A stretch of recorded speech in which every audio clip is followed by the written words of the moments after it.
Welcome back. In the Java testing made easy series, so far we have covered how to use JUnit 5 in maven and gradle projects, and we have covered how to use assert.j assertions instead of using JUnit 5 built-in assertions and how they are much more powerful and useful. Then we have covered most commonly used JUnit 5 features. And finally, we have explored how we can use mockito while writing unit tests.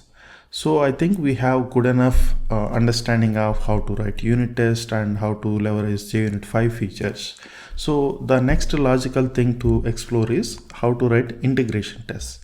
But before learning about how to write integration tests, I would like to talk about few commonly occurring questions for people, like what is the difference between a unit test and integration test?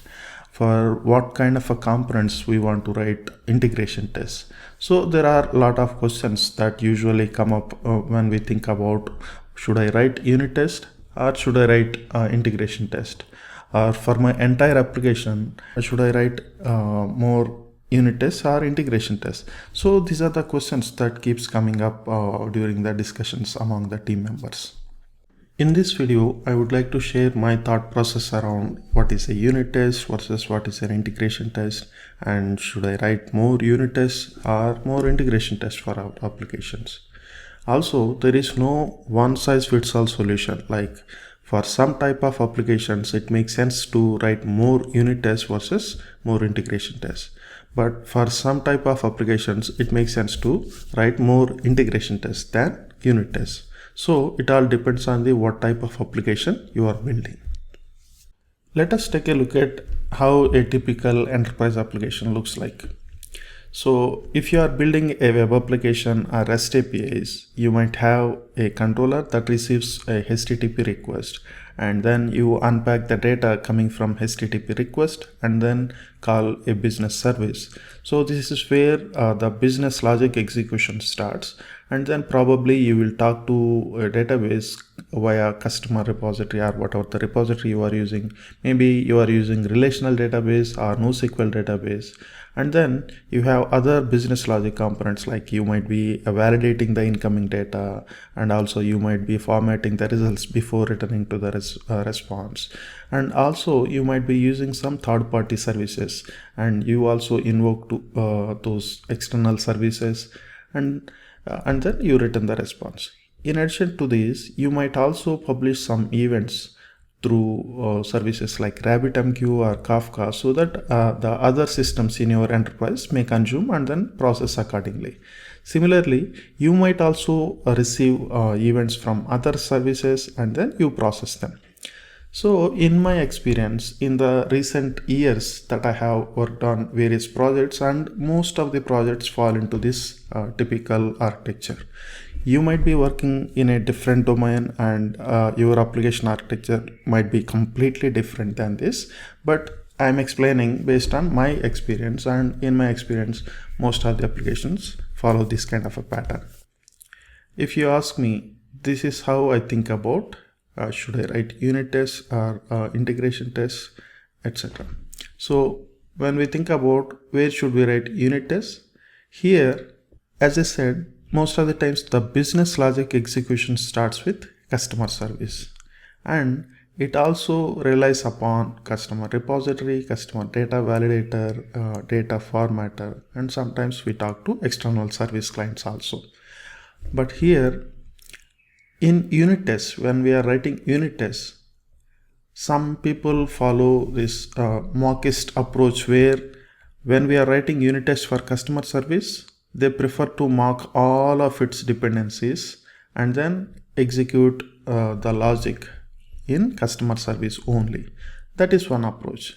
Another approach called classicist approach is you identify a unit scope depending on how a feature is implemented and how a group of classes is accomplishing a particular use case. So my thought process aligns with that concept of using classicist approach. So here, instead of using customer service only along with mock dependencies of all of its dependencies, I would prefer writing a unit test for customer service and use the real implementation of customer data validator, customer data formatter, but mock customer repository and external service client, because they are talking to some external services, and for unit tests I don't want to use external service dependency. So what I would do, I would create a unit test for customer service, and my scope of unit is customer service, customer data validator, customer data formatter. I will use the real classes of these three and use the mock dependencies for customer repository and external service client. And also I will write unit tests for controller as well. You may think, why should I write unit test for controller? Because it's not all about happy paths. We should also write tests for negative paths as well. Like if some customer repository throws exception, what kind of response you should return from your controller? Or if external service client throws some kind of exception, what kind of response you return from customer controller? So that kind of scenarios also you should test, right? So in such scenarios, instead of using integration test, I would recommend to write a controller test and mock the dependency of customer service, and then simulate the behavior as if you are invoking some API endpoint and your customer repository throws some kind of exception, then whether your customer controller is properly handling it and then returning the expected response or not. Similarly, if you are invoking a customer service client and it might throw some kind of exception, and is it properly handled by customer controller and then returning the appropriate response or not? I need to test that scenario as well. So for that, I would use a mock dependency of customer service and then throw appropriate exceptions and then verify the customer controller behavior. Usually in Spring Boot based projects, we will use slice tests for testing only controllers.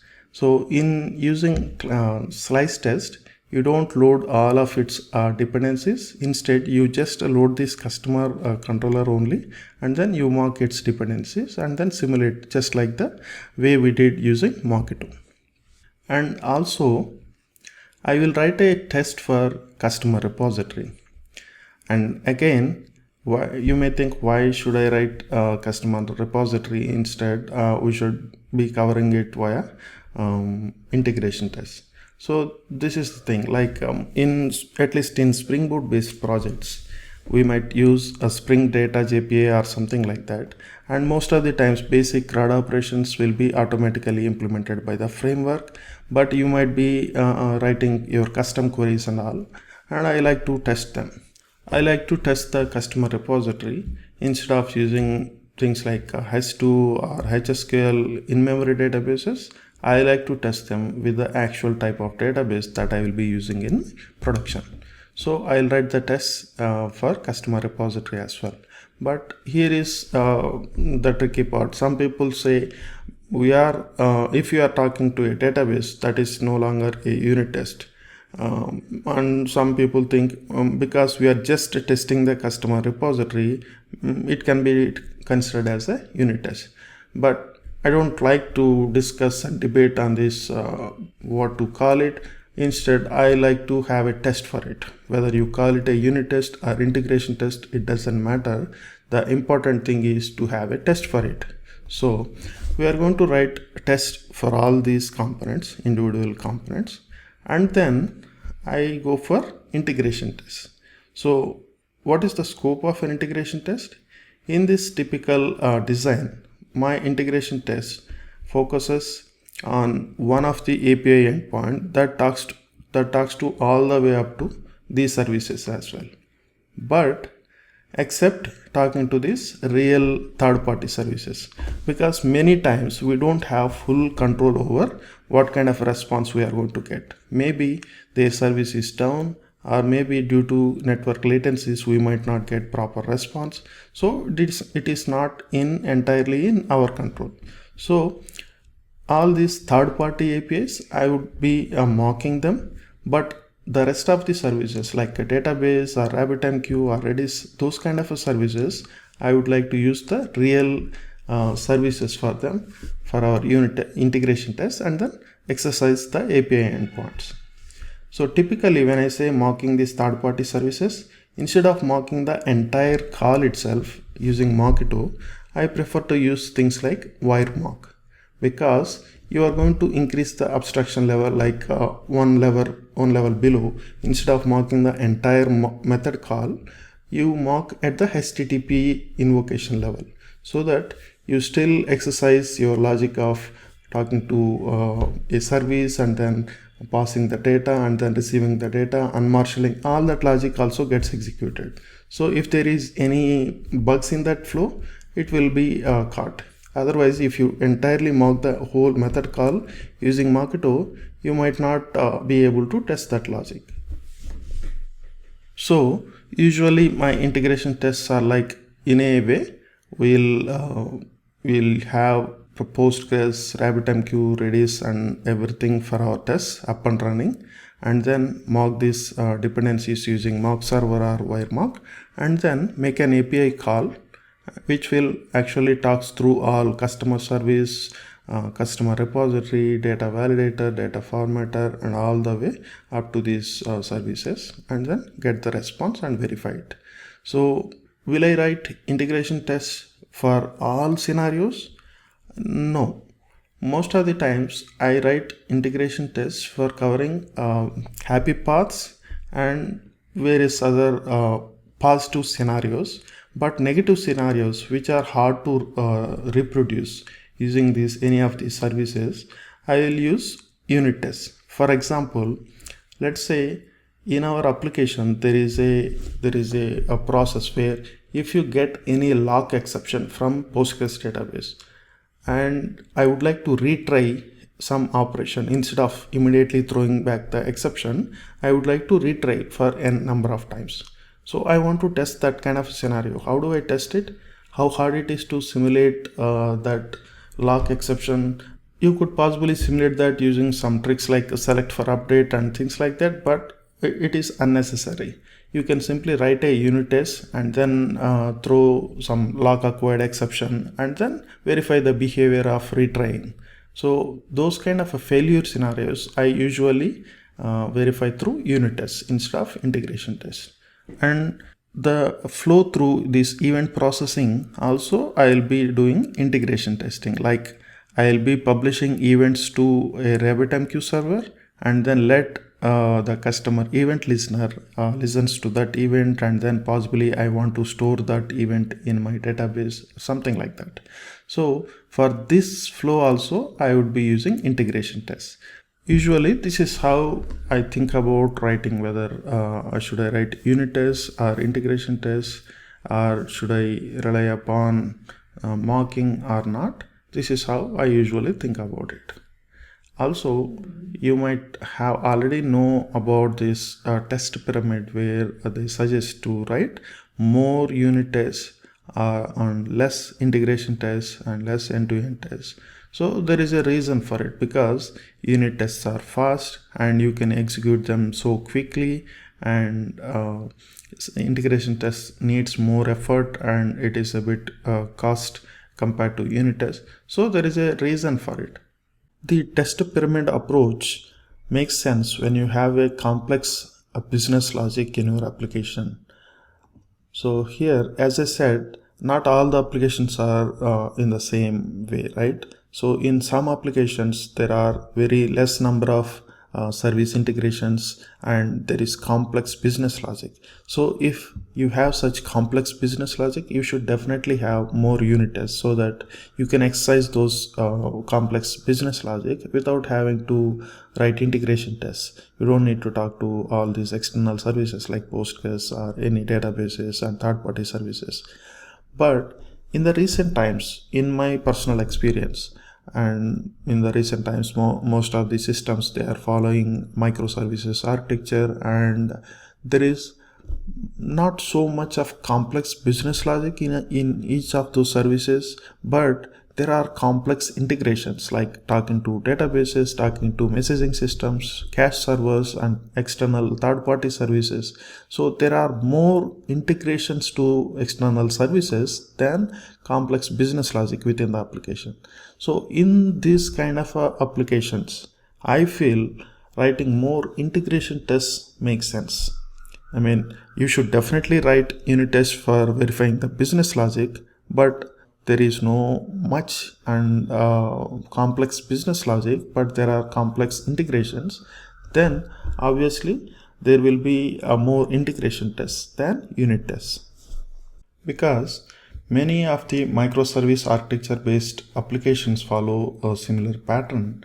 For testing also, Spotify come up with this new approach of testing. Like, instead of following this test pyramid where you are suggested to write more unit test and less integration test, even less end-to-end tests, the suggested approach is you should definitely have some unit tests testing the complex business logic, and then there will be more integration tests that actually talks to those services like databases, NoSQL databases, cache servers, etc.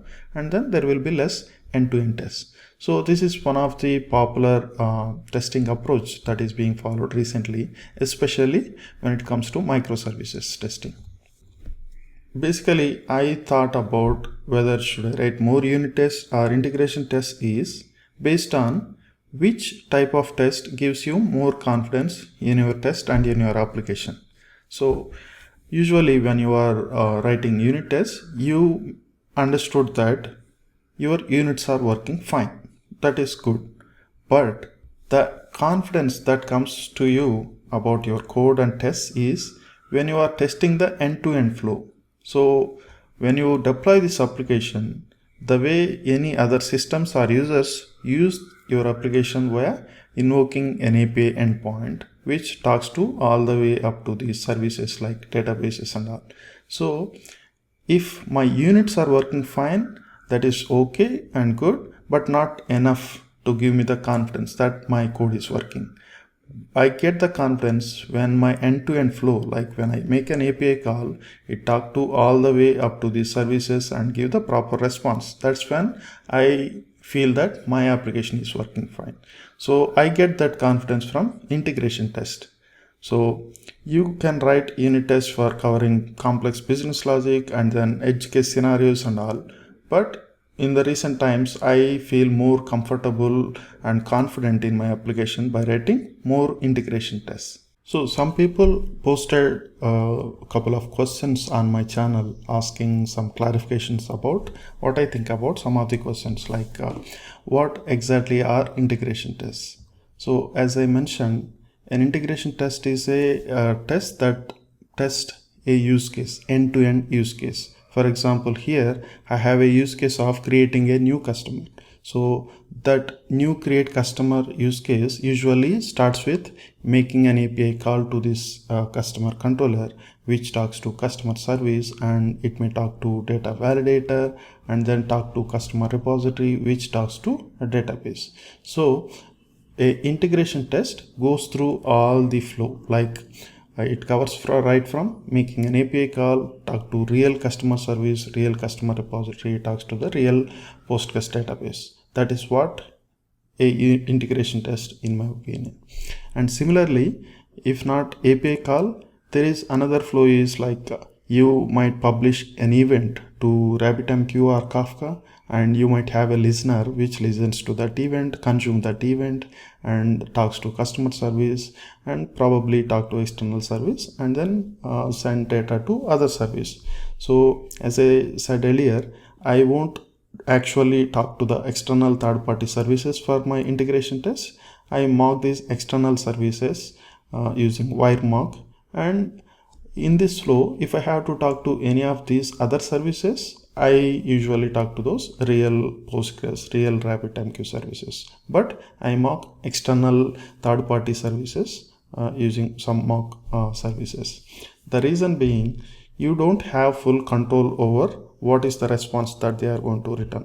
For example, you might be expecting in certain type of use case, you might be expecting an error or a slow response. So it is hard to simulate that by talking to the actual service. That is why we are using mock services like wire mock or mock server.